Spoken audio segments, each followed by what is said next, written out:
All across Europe, a new button is appearing at checkout.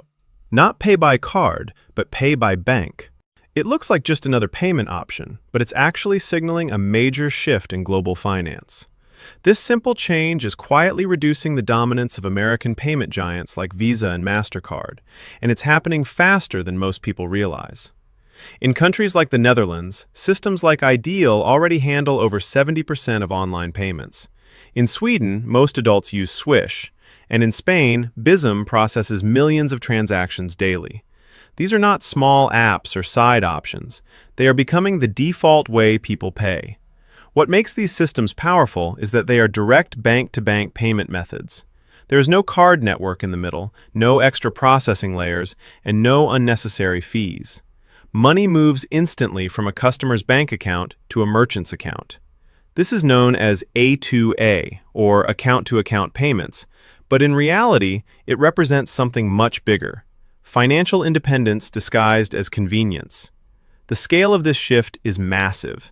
A2A payments are growing rapidly across Europe and are expected to reach hundreds of billions of euros in transaction value within the next few years. This is not a small trend. It's a transformation of how money flows across an entire continent. The foundation of this system is SEPA, the Single Euro Payments Area. While SEPA has existed for years, the real breakthrough came with SEPA Instant. This allows money to move between banks in seconds, 24/7, without delays. The most important step was when the European Union made this system mandatory, forcing all banks to adopt instant transfers. This created a real-time payment network across Europe that completely bypasses traditional card systems like Visa and Mastercard. And the reason merchants are adopting it so quickly comes down to economics. Card payments usually cost businesses around 1% to 2% per transaction, while A2A payments are significantly cheaper.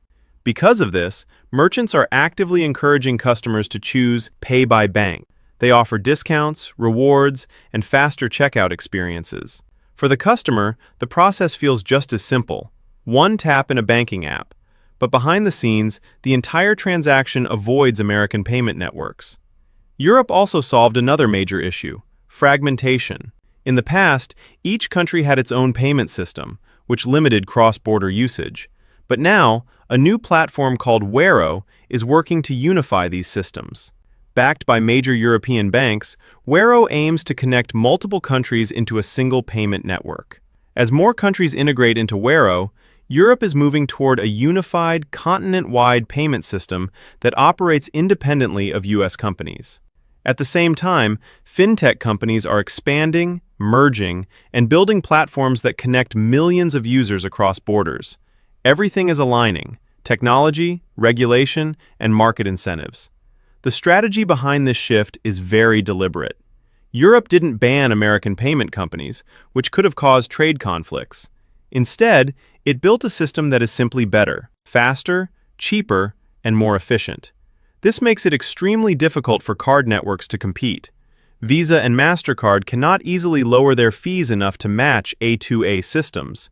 They cannot compete with real-time payments that are mandated by regulation, and they cannot bypass the fact that every European bank is now part of this system. As a result, their role in Europe is slowly shrinking. The impact goes beyond just payments.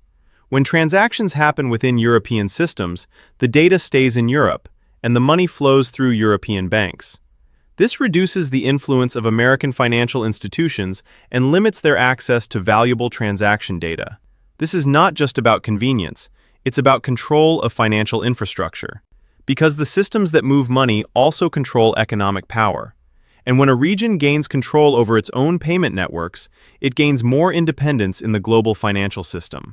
Looking ahead, A2A payments are expected to take a much larger share of Europe's e-commerce transactions. Card payments will not disappear completely, but they may become secondary over time. Similar to how checks became outdated, cards could gradually lose importance. For companies like Visa and Mastercard, this presents a serious challenge. They are not just losing revenue, they are losing scale, and in network-based businesses, scale is critical. A decline in one major region can weaken their position globally. The key question now is how these companies will respond. Will they lower their fees, focus on other markets, or adapt to this new system? Whatever they choose, one thing is clear. Europe's payment shift has already begun, and it is accelerating.